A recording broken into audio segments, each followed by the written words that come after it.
బులెటిన్లో breaking news చూస్తున్నాం. తెలంగాణ ఏపీలకు మరో తుఫాన్ ముప్పు పొంచి ఉంది. దీంతో తెలంగాణ ఏపీలకు 3 రోజుల పాటు వర్షాలు పడనున్నాయి. ఈ నెల 14 నుంచి 16 వరకు దక్షిణ కోస్తా రాయలసీమ జిల్లాల్లో 3 రోజుల పాటు భారీ వర్షాలు పడనున్నట్లు భారత వాతావరణ శాఖ హెచ్చరించింది. ఈ మేరకు భారత వాతావరణ శాఖ ప్రకటన విడుదల చేసింది.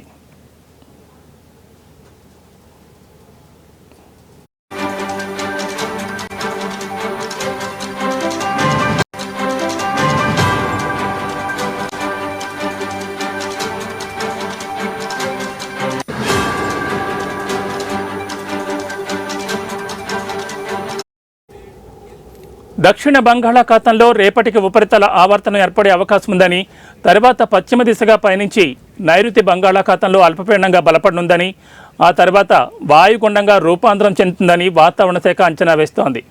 ఈ నెల 17 నాటికి ఏపీలోని తీరం దాటవచ్చని, ఈ కారణంగా దక్షిణ కోస్తా రాయలసీమ జిల్లాల్లో ఈ నెల 14 నుంచి 16వ తేదీ వరకు భారీ నుంచి అతి భారీ వర్షాలు కురిసే అవకాశం ఉన్నట్లు వాతావరణ శాఖ అంచనా వేస్తోంది.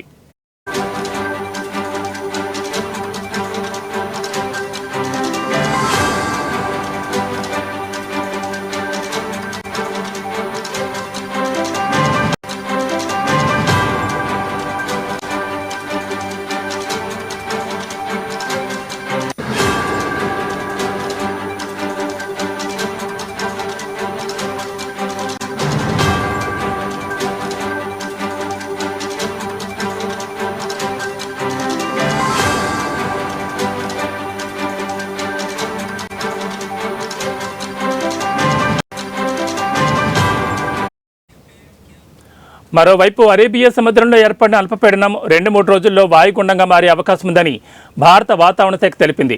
ఇవాళ తెలుగు రాష్ట్రాల్లో తేలికపాటి నుంచి ఓ మోస్తరు వర్షాలు పడుతున్నట్లు వెల్లడించింది భారత వాతావరణ శాఖ.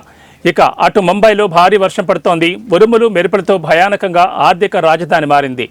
మహారాష్ట్రలోని ముంబైలో గురువారం సాయంత్రం కురిసిన భారీ వర్షంతో నగరంలోని పలు ప్రాంతాలు జలమయమయ్యాయి. ప్రభాదేవి ప్రాంతంలోని ఎల్ఫిన్ స్టోన్ రోడ్ మరియు ఎన్ఎం జోషి మార్గులు వరదలకు గురైన వీధుల గుండా ప్రయాణించేందుకు ప్రయాణికులు ఇబ్బంది పడుతున్న దృశ్యాలను చూపుతున్నారు.